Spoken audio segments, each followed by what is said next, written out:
Okay, we may get a few late arrivals, but that's okay. We had a optional class on Tuesday. I think there were, I don't know, 4 or 5 people. We talked more specifically about their individual work. What I wanted to do today, you've had enough time, I think, to at least begin to look into the background of your case and begin to think about how you might want to approach it. What I'd like to do today is actually, I'm going to do a screen share with you, and I've got an outline here about how you might want to begin to organize the research to date, and also to give you an indication of how to go forward on this. Before I do, though, are there any other questions about anything in terms of either you hit a brick wall, you couldn't find what you were looking for, but you did try, by the way, or anything like that? All right, I'm going to assume then that there aren't any questions. One of the things to think about, most of you, but not all of you, have taken on a case in that era of decolonization that is primarily emphasized with all the readings we've had, but particularly with, what Kennedy's looking at is that sort of explosion of independence movements after the Second World War. And so one of the things that you're going to be looking at, if you are looking at a period of decolonization, let us say between 1945 and 1975, you're going to want to include as context any disruptions to the colonial administration that might have been a consequence of the Second World War, or any other impacts of the Second World War on the anti-colonial movement, things like that, all right? But what I'm going to do right now, okay, I'm going to get rid of this for just a second. Okay, we're going to go here. And the first thing I want to know is if you can, okay, hold on just a second. Boy, everything's running slow today, and I don't know why. All right, are you seeing a document now? Yep. Okay, all right. Is it big enough for you to be able to read? Yep. Okay, good. Then let's go through this. Now, where I would assume most of you are, or where you ideally would want to be right now, would be somewhere under, this section 1. That is, most of you, I could tell by the revised summaries that you submitted, I would say that over half of you are solidly in this area right here. You've got a good sense of the general history, the context and the environment within which decolonization occurred. There were some of you who clearly haven't even done this yet. You've been warned, okay? I can't, I've got to teach to the bulk of the class primarily. If you want to meet with me individually and explain why that is the case and figure out what you can do going forward, that's one thing. But, I can't go back 3 or 4 weeks in time. So we're gonna move forward instead, right? If you are here right now, that is, you're looking at the general history, the resource base, strategic value of the colonial possession, who the colonizing power was, also something about the indigenous populations. Were there multiple groups that were forced together, perhaps, into a single colonial territory for, the strategic advantage of the colonizer, rather than because they actually had a shared history or identity? Okay. And again, some of these as examples, maybe won't work if if you're doing like Graham's doing Ireland. This is a tougher fit. But just in general, I would say 90% of the cases, this is where you should be right now. So are there any questions there in terms of what I mean by the general history, the characteristics of the possession being colonized in terms of its either material, commercial, or strategic value? Who's the colonizing power? Where do they stand? Think of it in sort of world systems theory. Where in the core are they? They're obviously not in the periphery if they're a colonizing power, okay? And then what's the nature of the indigenous population or populations? Often there are multiple populations. We've talked about that, where you can have these very heterogeneous populations, this sort of necessity, this kind of throwing together of often incompatible, either ethnic, religious, or other kinds of groups and populations into a single administrative territory. Are there any questions about any of this? This is the stuff for which, by the way, you should have absolutely no trouble finding sources. And I would say that, you know, this together, you're probably going to need somewhere in the neighborhood of 10 to 12 sources to really make sure you've got this solidly, okay? And then let's go on to section 2. And what this is about is, okay, from here on in, as I'm doing my research, let me be guided by trying to answer these questions. Now, this is not an exhaustive list of questions, okay? There may be other kinds of questions specific to your case. You don't necessarily have to answer every single one of these in your, you know, your final sort of report or analysis. But when you're preparing that, you should be able to answer all of these.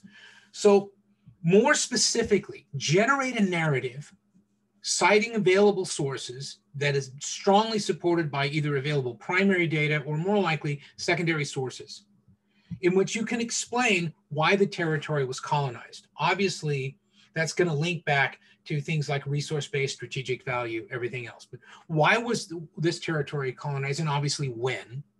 Under what circumstances, let us say, was this territory colonized? Right, that you need a thorough answer for that. Right, that's a couple of paragraphs minimum, I would say, right there. Probably, yeah. Okay. Then, when you look at the way the colony took shape, right? What was the structure of the colonial occupation or administration? What did it look like? We've talked about the different kinds of direct and indirect colonial administration.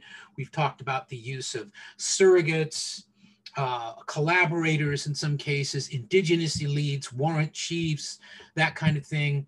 There are other examples of more direct rule. Were there institutions of segregation? If so, how did they work? Were there preferred indigenes among the colonized, right, who were actually given some sort of preference, allowed to advance within the administration? I mentioned the example of Nigeria and the facility of, particularly of the ethnic Igbo, in advancing within the colonial administration, becoming the primary and secondary educators and things like that, right? So this educational apparatus was created by the British. The Igbo disproportionately were receiving those jobs, okay? Now, part of it was they wanted them. They probably adapted more readily to that environment and saw perhaps advantage in it, okay?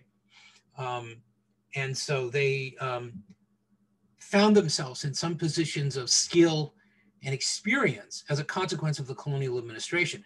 This would become a problem later on, post-colonially, but we don't need to worry about that right now. So again, under what circumstances, why, when was the territory colonized, and what was the structure of the colonial occupation or administration? And then, particularly if you're doing, I would say, certainly if you're doing sub-Saharan Africa, arguably if you're doing the Middle East, and I would even say Southeast Asia, Latin America, there are always commercial enterprises involved at some level in these kinds of things, okay? Was there a significant commercial impetus behind this? Was there a significant commercial presence?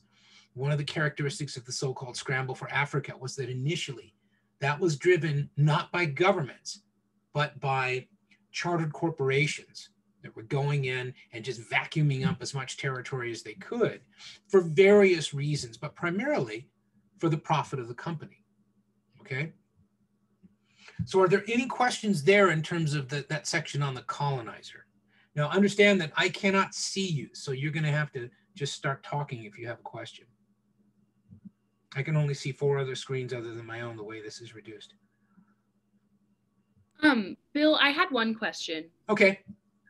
Will this be linked on the website so that we can use this while we're working on it? Or yes. are you, okay, yes. Great. Sorry, that's not specific. It was just no, that's fine. I'm gonna I didn't post it earlier because I wanted to have a chance to look at it again and make sure that that it was building logically off of the things that I had covered everything that we've talked about in class. By the way, none of this should be new information. All of this stuff we've talked about extensively, but yes, I will absolutely make this available to you right after class. I'll go ahead and create a link and post it.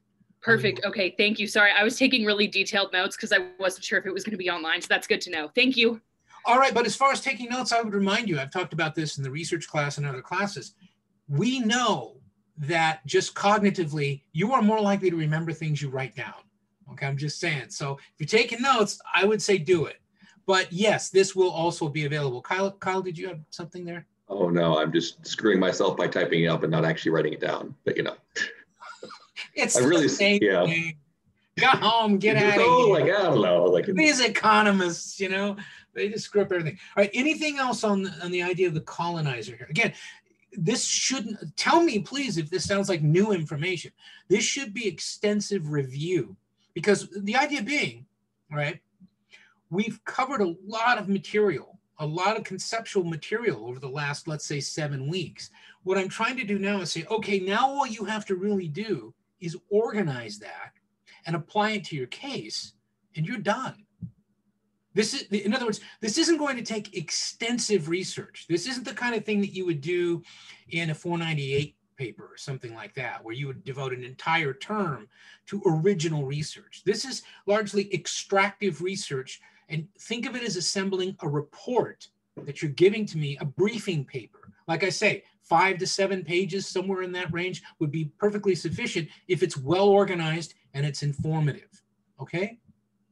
So you could say, kind of like how this is set up is like, you kind of ask the same questions for the colonizer and the colonized, but you add like ethnic diversity and like geographic location, but the colony is being more important because you're studying the colony itself. Well, I think to some extent, what I'm trying not to do is tell you exactly how to do this. Yeah. Because your thinking individually is important here. I want to be informed by your thinking. What I'm suggesting is that I'm trying to make this more accessible to you as a model by saying, if you ask yourself and answer these questions, you've got all the information you need to be going. Yeah, but you could do it that way, like not entirely similar to this, but you could say like, okay, we're just going to ask the same like 3 key questions down the line. If that works for you, Kyle, that's fine. Yeah, this is just a generic way of doing it, but certainly whatever works best for you is the model that I would suggest. Yeah, but you'll notice that even though there are 6 things under colonized, they're all integrated in more or less the same way. And I think that's what you're saying. Yeah, okay. But let's look at this area of the colonized. And this is where some of you haven't quite got this figured out, judging by your summaries, right? Ethnic diversity is really important, but it's not always a defining feature of the colonized, okay? It can be, but need not be.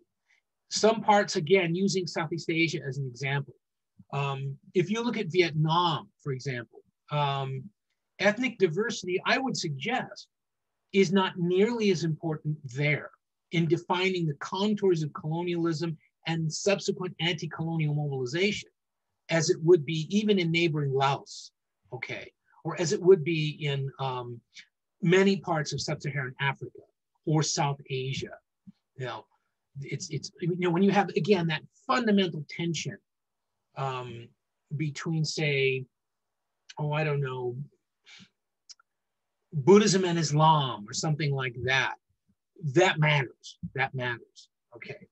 So you got to be able to think about that. Is there something about the geographical location of the colony itself, right? Again, you see that this is sort of what I think Kyle's saying. This clearly links to and is derived from the why was the territory colonized.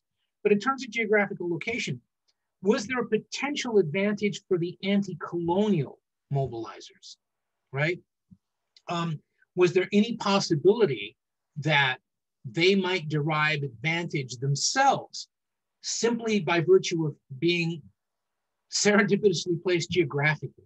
That's a more subtle question. For some of you, it's not going to be relevant, but I tried to be a little more detailed here, all right? What were the pre-colonial conditions? And here, I mean, just in a paragraph, what are we talking about as a pre-colonial environment which subsequently was colonized? Because that might help me understand, oh, this is what it looked like before colonization. Then the colonial administration came in and imposed A, B, and C. That might itself have created the kind of resentments or tensions that ultimately instigated an anti-colonial struggle, okay?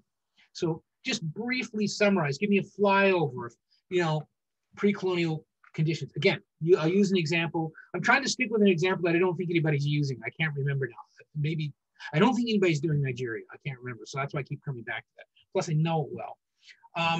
The pre-colonial environment of Nigeria was that there were really three basic regions which had little or no interaction necessarily. They had some, divided by rivers, divided by desert, whatever they were. In the north, you had largely the ethnic Hausa and Fulani, whose ties were primarily to North Africa and the Arabic-speaking world, all right? Religiously Islamic, okay? In the southwest, you had overwhelmingly, you had the Yoruba. Okay, the Yoruba had their own language, their own history. They had had a history of what they would describe as a kingdom. They referred to themselves as the children of Odudwa. They had a kind of politico-religious historical narrative that unified them and held them as completely distinct, either from the Northerners or from the people to the Southwest, and that was the ethnic Igbo, okay? So you had these three primary regions, and they were inhabited by distinctly different people, mutually unintelligible languages, a different historical experience, different cultures and everything else, all thrown together into a single administrative territory, which to this day is problematic for Nigeria, okay? So then when I'm asking you about pre-colonial conditions, only insofar as they're relevant, okay? In other words, don't just tell me a story about, you know, the lovely, you know, pristine life that people had before evil Europeans came in and corrupted all of them and gave them syphilis, okay? I'm not interested. That doesn't help me understand anti-colonialism, okay? And also, I don't care what your sympathies are, or nor should you care about mine. Now, more importantly, number 4, once colonized, was there a collaborator elite of any kind? Now, quite obviously, if you're talking about some form of indirect rule involving localized leadership, devolving authority in a kind of colonial federalism or something of leadership, then yes, you're going to have a collaborative class, right? Are there any questions about that? Because some of you were unclear as to whether or not that applied to your own case. Yeah, I got one. Okay. A religious institution can be a collaborator class, right? It is, if you can explain to me how it becomes that. Yeah, it could. It could. It's not strictly speaking a class, but it could represent, if it is part of a social hierarchy, the Catholic Church, for example, and if it is politicized and becomes part of the power structure, and if that church collaborates with the colonial administration, then I would say you're on pretty solid footing. Is that what you mean, Ryan? That's exactly what I mean. Okay, yes, then I would say that would be the way to think about that. Again, these are more or less generic terms, and you'll have to kind of smooth to fit for your individual cases. That's a great question, though, because I didn't mention specifically religious here. You know, being a non-believer, you could fault me for that. Sorry about that, but excellent question. Sorry, you corrected me. All right. Including the church, but not limited to that, colonial institutions creating possible opportunities for resistance. If you're doing South America or Central America, one of the things we know is that there was a kind of second wave of almost the throwing off of internal colonialism, or what's sometimes called sub-colonialism, right? And a lot of it was it was revolutionary movements. A lot of them were to the left by an ethos called liberation theology. So what it was an explicit left-wing politicization of the Catholic Church. Now, I'm pretty sure that Sean McEnroe talks about liberation theology in his Marx and Jesus class, okay? Now, again, that is not strictly speaking anti-colonialism, but those are resistance movements. So does that make sense, first of all, that I'm not saying that what Sean's teaching is anti-colonialism, but it is resistance to an existing administrative framework and all that it imposes on people. Okay, if there's something like that with your case, you know, where either was the church or, you know, another key is going to be, and that's why I mentioned, remember I gave you the examples of the biographical sketches and things. One of the real key opportunities for advancement was education, okay? Another was the opportunity to work within the colonial administration. Now, you know, you might think initially, well, isn't that the collaborator class? It can be. But for example, you may find that you have a case where what had initially been the collaborator class became a key form of resistance because of the opportunities, the prestige, the relatively elite status that they enjoyed, okay? That's possible, okay? Any questions there? I have a question. Yeah, go ahead, Jesus. Like for Mexico, like I noticed that, so like Hidalgo, he was a Catholic priest. So would it be possible to use that as a, like for resistance? Because he was the one who like started the movement in a way. Well, I think you'd have to, wouldn't you? Yeah. Yeah, I think you'd have to. The question for you, Jesus, is going to be, okay, how important and in what way must I discuss this? But yeah, yes, that's a good call. You're going to want to, that's an important figure representing organization of a specific movement at a specific time that's crucial to understanding overwhelming transformation within Mexico. Yeah? So you need to walk me through that pretty briskly in your narrative. Yes. Okay. That's great. And then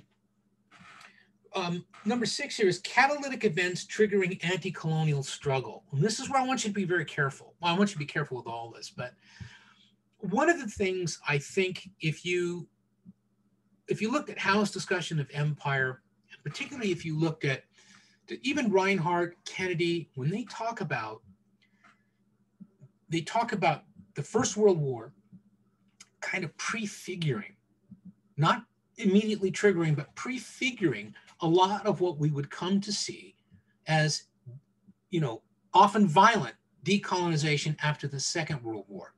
The argument is, it's sort of that Leninist argument that, you know, World War II is this massive struggle of these imperial dinosaurs, you know, ripping each other apart, you know, to achieve dominance over global capitalism. Okay.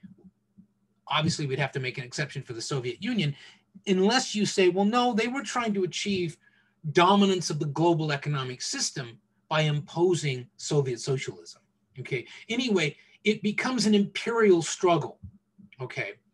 Now, what Kennedy seems to suggest, Reinhardt does too at other places in his book, so does almost everyone I read in writing this course, we would not have seen that explosion of demands, often violent, emphatic, sustained demands for sovereignty between 1945 and 1975, absent the massive global dislocations of the Second World War.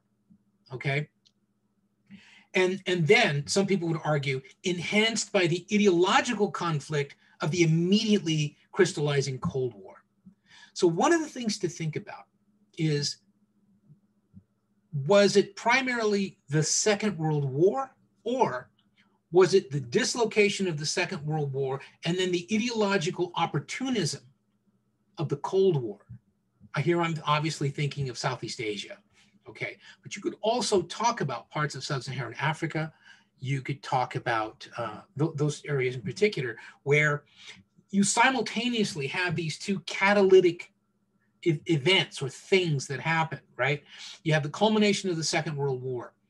You have the depletion of the energy of these great empires. You have the ascension to global sovereignty, particularly between 1945 and 1950 of the United States. All right, it was a global hegemon for those 5 years. It had a nuclear monopoly. It was the only great power that was better off and stronger at the end of the war than it was at the beginning.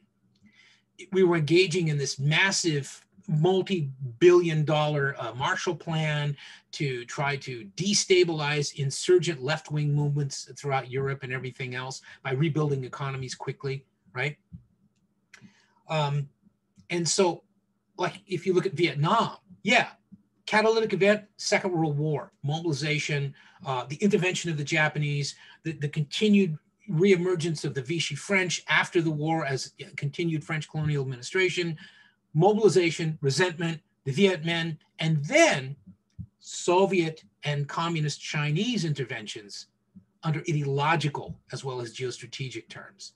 So you could see, you could use both of those. You could say that, you know, you could describe, for example, the decolonization of Vietnam and its subsequent reunification into North and South, right, as a continuum of anti-colonial energy from the midst of the Second World War well into the Cold War, with its ultimate sovereignty really only achieved in 1975, when it was reunified by the barrel of a gun.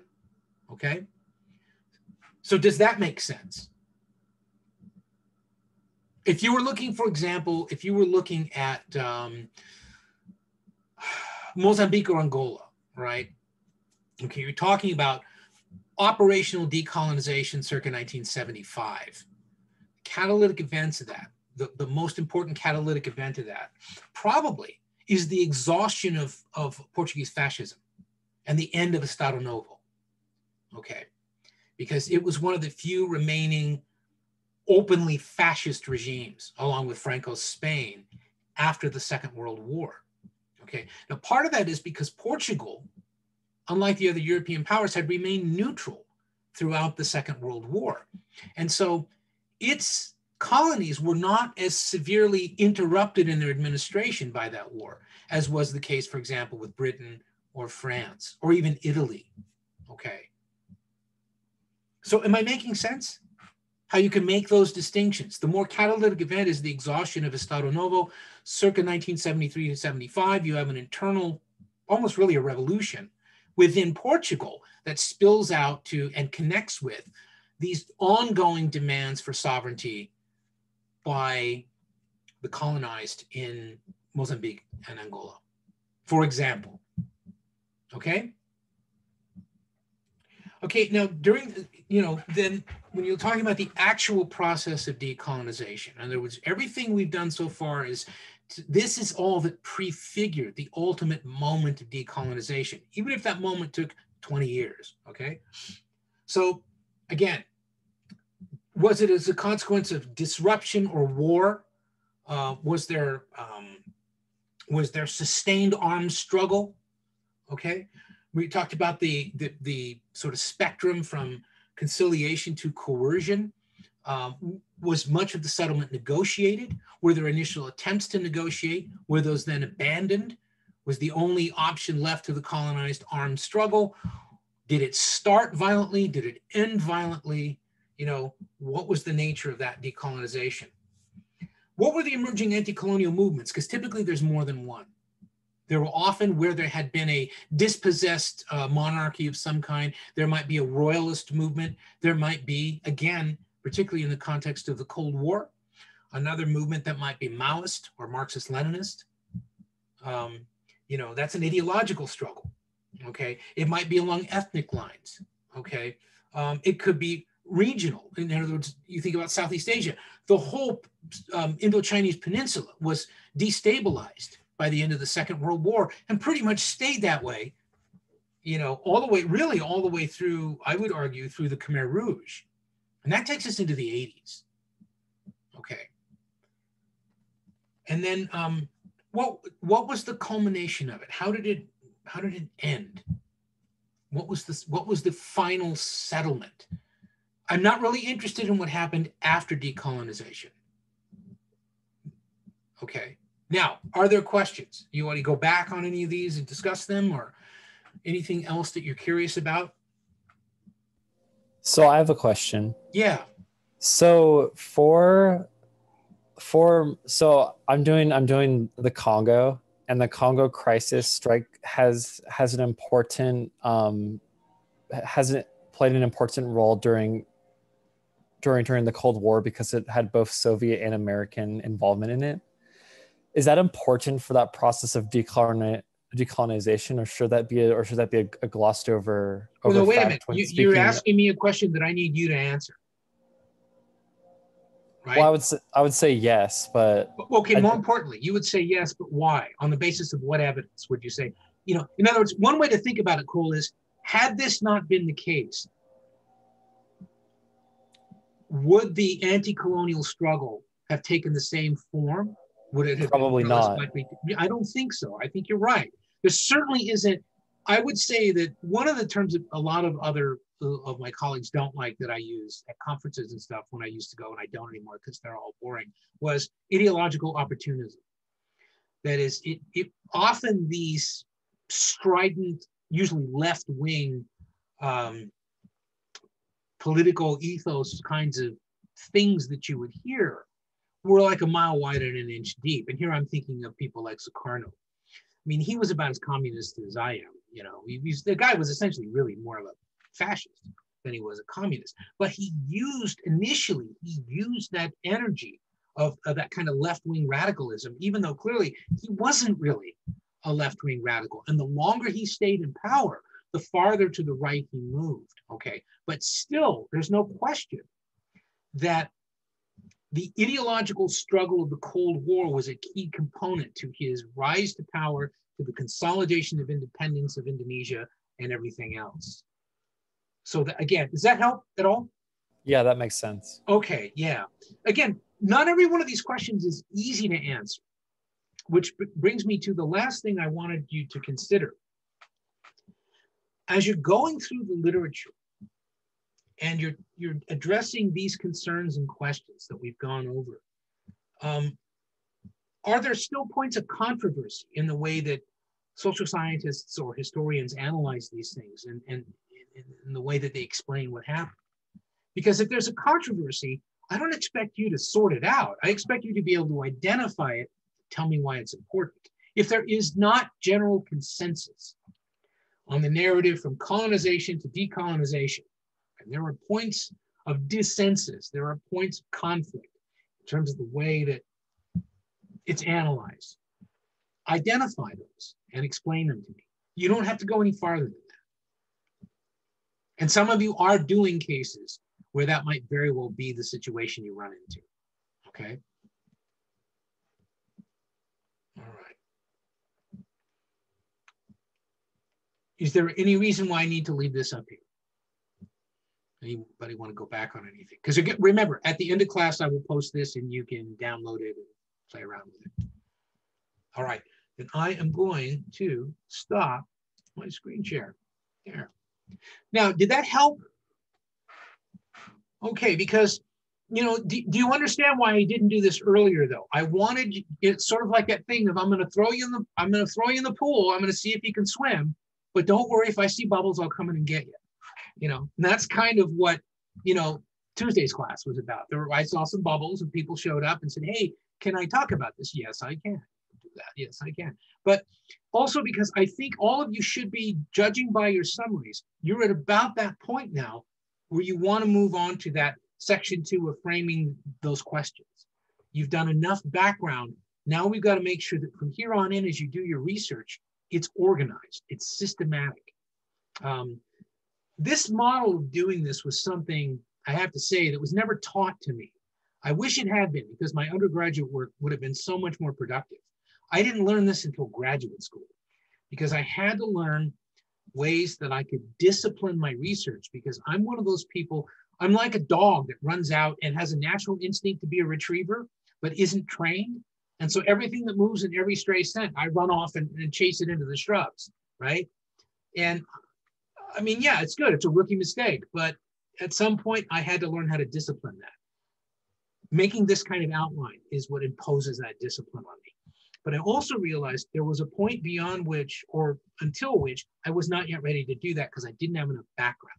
I still didn't feel like I knew my case well enough. The first part of that little handout there, you know, the general history and everything, that's just kind of getting the facts, getting the information. The more challenging part of this is, how do I assemble this? How do I model it, as I often say? But how do I assemble this into a coherent causal narrative of some kind? Not necessarily being concerned about whether or not it's correct, but is it an explanation that is supported by available facts on the ground, right? Now, you must have questions.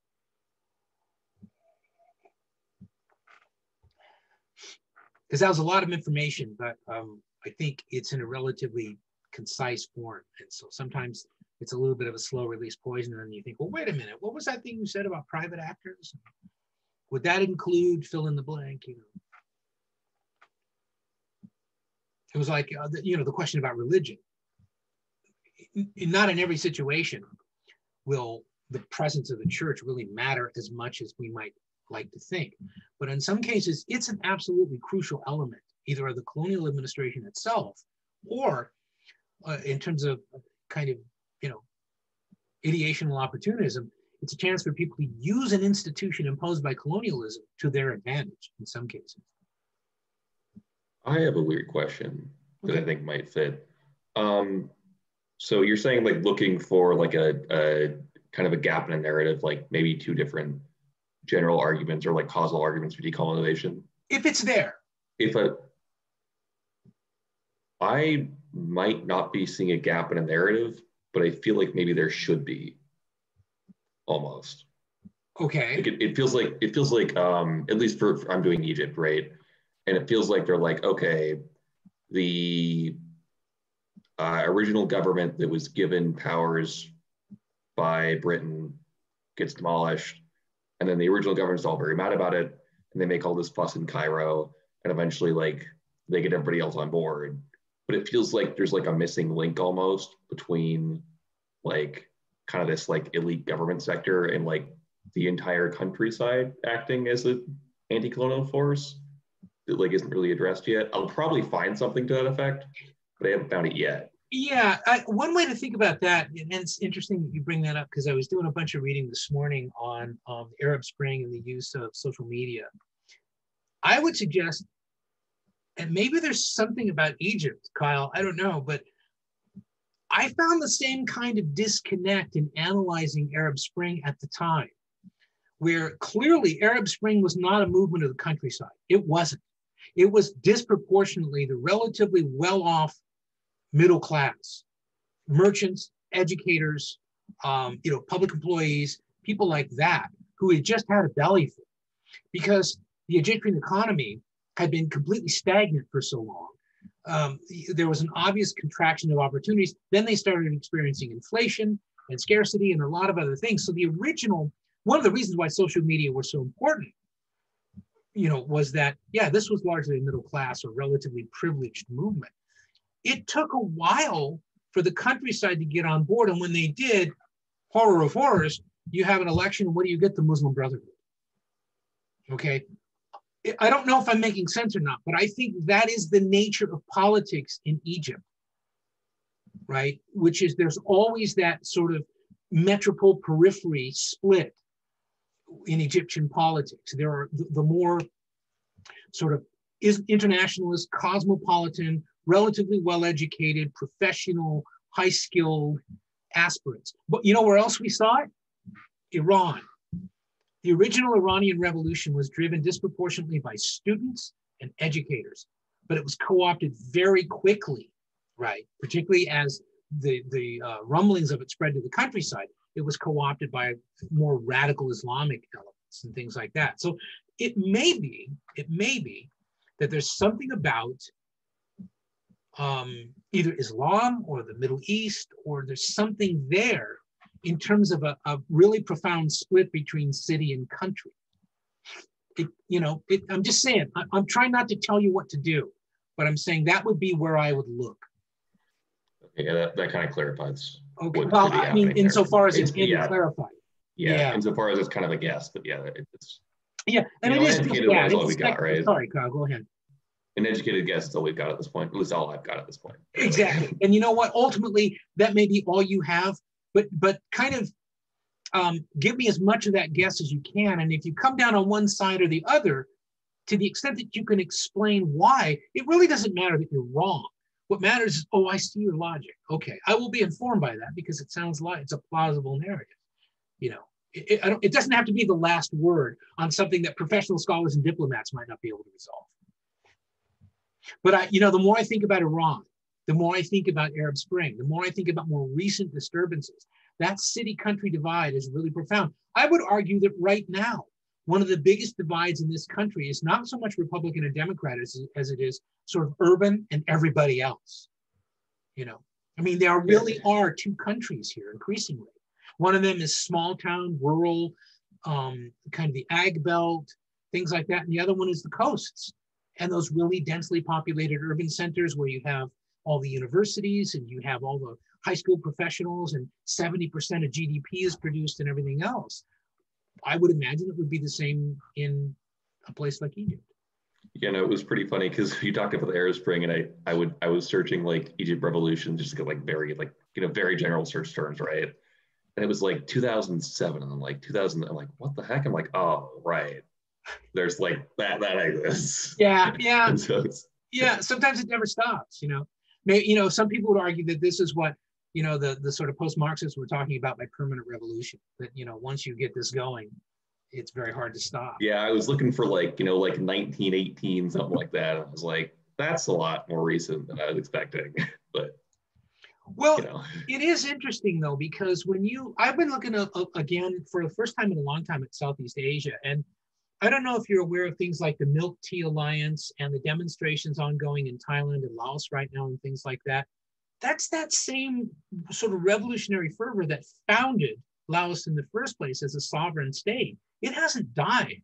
And they've got this old, worn out, sclerotic leadership and this kind of broken down Marxist-Leninist structure and everything. And none of it's working and everyone's fed up. But the primary incentive driving it seems to be the dissatisfaction of the relatively well-off in Laos. That is, the ones with more education, with jobs within the administration or within the bureaucracy, because they have that notion of higher expectations. It's almost that sort of, you know, that relative deprivation idea about I've had enough. That notion of relative deprivation might work in Egypt, you know, but I don't want to go any further because I don't want to be, you know, dictatorial about this. But it just occurs to me that a lot of these perennially unstable parts of the world seem to have that going on. When things get better, expectations increase. Those expectations aren't met, destabilization. You know? well, I guess you could say relative deprivation would at least work in terms of political elites. Yeah, well, that's like what, yes, I mean, that's really what I'm just saying. Like, oh yeah. Yeah, Yeah. you're right. I didn't explain that well, but you're right. Yeah, certainly. Yeah. But at least it might work in both senses as far as like city and countryside, but at the very least works for a large number of individuals that are like, we have the government now, and Britain goes like, no, you don't. And then Well, they just, yeah, sure. In fact, if you look at the insurgency in Yemen, all right, and you look at the Houthi and you figure out who are these people and what were their grievances? I mean, their original grievance was fuel prices, energy prices. I mean, that's not exactly Marxism, Leninism, or, you know, radical Islam. It's like, look, you guys got to do something about these prices, right? Because it was killing them, right? Everybody says, oh, that's because they're backed by Iran. No, it's not. Being backed by Iran helps them advance their, you know, their argument pretty convincingly. But the original grievances were perfectly legitimate. The government was stagnant, and energy was expensive. You know, and along with that, by the way, you know, other things, food prices, the cost of transportation in general. I mean, these were very sort of prosaic demands initially. They entered into all these negotiations and everything, but they had a government that could no longer respond. Okay, but again, it's not like they were saying, oh, we want a pan-Islamic caliphate. It was like, no, we want affordable energy. You know, yeah, they had an expectation that was no longer being met. So again, it's another explanation. There isn't, I don't think, ever a single right answer. I think these phenomena are simply too complex. But, you know, when you run into something like that, to the extent that you do, I think, Brett, you will in Afghanistan. There are a lot of counter narratives about, you know, trying to explain Afghanistan. I don't expect you to untie that knot. If you can just explain it to me in a compelling way, I think that's enough to be going on with, really. And again, I'm not encouraging you to be lazy.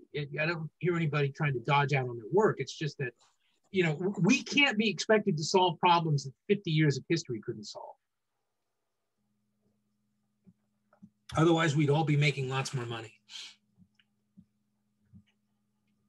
All right, anything else? Is this, what I need to know though is, as we're going along here and I'm sort of giving you yet another model and things like this, do you get the sense that this thing is starting to take more concrete form in your mind? Again, I know it's not easy. It's not supposed to be, but it's also not supposed to be political science 498. This is not supposed to be, you know, that massive research. Well, this kind of just gives it kind of a framework of, with me and my study is more of like, what should I talk about? What should I kind of touch on? And this kind of gives me an idea of, okay, I talked about this. Oh, that would kind of work there. So it kind of builds that paper without even having to go into it too much. That's exactly the purpose. Yeah, sorry, John, I cut you off there. I got a little lag. No, it's good. It's just, like I said, it's for me, when it comes to writing, I start writing and I try to put things together and duct tape it and make it look like a paper, but I don't have that right framework, and this kind of gives me that good framework to go along with this. Well, yeah, because I understand too that, you know, this isn't an unusual assignment perhaps for many of you, because it's not a political science 311 research methods class where you got data and you run some numbers and do all that kind of stuff. That probably won't work here. This is much more a narrative enterprise, but it's also not that big, expansive, you know, test a hypothesis, that kind of stuff that would be extensive social science research. This could very well be captured as a compelling historical narrative. You know, I don't want to make this just a social science kind of exercise of hard quantitative data or something. I really want to encourage you to put this together as a compelling narrative, in the sense that it's very economically constructed. And I mean that in the sense of being concise, not just that it focuses on the economy. You identify the key variables and you arrange them into a narrative. So at the end of this, I should be able to read this thing and say, okay, now I know what to do. Now I understand this. Okay. You're explaining it to me systematically and convincingly. Think of it as a report that you would draft if you were working for an NGO, or you were working for the UN and they gave you this area and said, we're doing this analysis of conflict areas in the world. Here's your case. Because we have this general theory we're working on that chronic instability may very well have something to do with the circumstances under which an area was colonized and then decolonized. What I need you to do is tell me, okay, how was it colonized? How was it decolonized? And leave it to me to decide whether or not that addresses anything, you know, of United Nations concern. Okay. Anything else? I was going to mention, like, the outline is going to help a lot for me, because usually I just go off on rant, like what I think is all right. I will go off on it, because first I was kind of worried about the jump between colonized, like, Mexico to decolonization, because the gap is so big.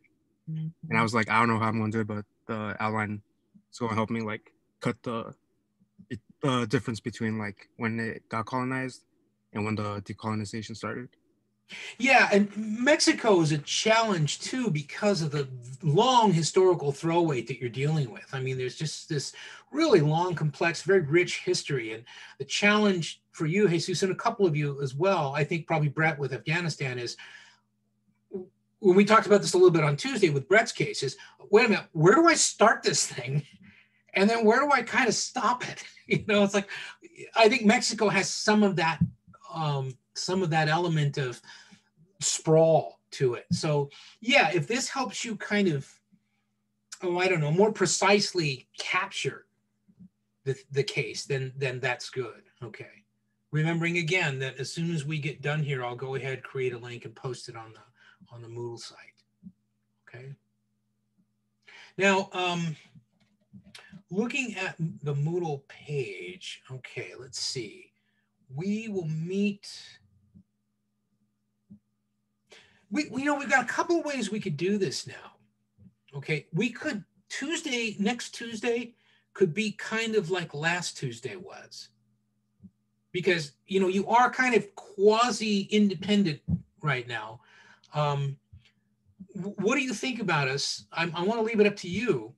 What do you think about us taking, what is the 17th, I guess, next Tuesday, and having it be like last Tuesday, the 10th, where those of you who have specific questions, or you want maybe in advance of class, you want to shoot me an email of what you have to date so I can look at it and then we can discuss it. If your colleagues are there, that's fine. Make it kind of an optional meeting, and then meet again this time next week. The idea there being on the 17th that we would just go, you know, through the whole Brady Bunch array of screens here, and every one of you would give me just, you know, sort of in class, a summary of, okay, here's where I am right now. Here's why I'm in the progression of the outline or wherever. Here are the things I still haven't quite resolved. Because some of you are doing the same case. I think 3 of you are doing the former Belgian Congo. And so you really should be comparing notes. You really should. I mean, you know, that's a good thing to do. All right. So why don't we do that unless you have objections? Because there's no point in me just dragging you in here and having everybody sit around when there's really, the work that's done is largely yours. But I will be here. So even if it's just like, consider it an extensive office hour where if you want to drop in at some given time, I'll just leave the thing running for at least an hour. And if nobody drops in after about an hour, maybe I'll shut it down. But obviously, if after that you were like, oh, I was hung up and I forgot to get to class, but can you meet? It's like, yeah, and I'll log back in and you log in and we'll do that. But think of it as like an office hour, okay? And that way you don't feel like you're cut loose if you want some assistance, but if you feel confident in where you're going, then I don't bother you. You can get on with your work. And Kyle can figure out this Egypt situation, in the absence of which we cannot advance as a people. We just can't. So does that make sense? I'll make a note again in the description of the Zoom links. I'll make a note that the class on the 17th, I'll just put optional, but you'll know from this what I'm talking about, yeah? But we will meet in class next Thursday, the 19th, and then you have that whole week of Thanksgiving. And again, I want you to take a break a little bit, but use that productively. Take at least 2 days out of that break and use them productively to bring this thing to ground so that you've got a draft of that thing ideally by about, the Saturday or Sunday after Thanksgiving that you then could let sit for a while, or you could submit to me and I could take a look at it and I could give you feedback. Okay? Anything else? All right, then for those of you who are interested, I'll be available for the regularly scheduled time next Tuesday. If you feel like you're up to speed or you've really got other assignments that are pressing you, that's okay. You don't need to show up for Tuesday's class, but I would expect to see everyone here on next Thursday, the 19th. Okay? All right. I'll see you then.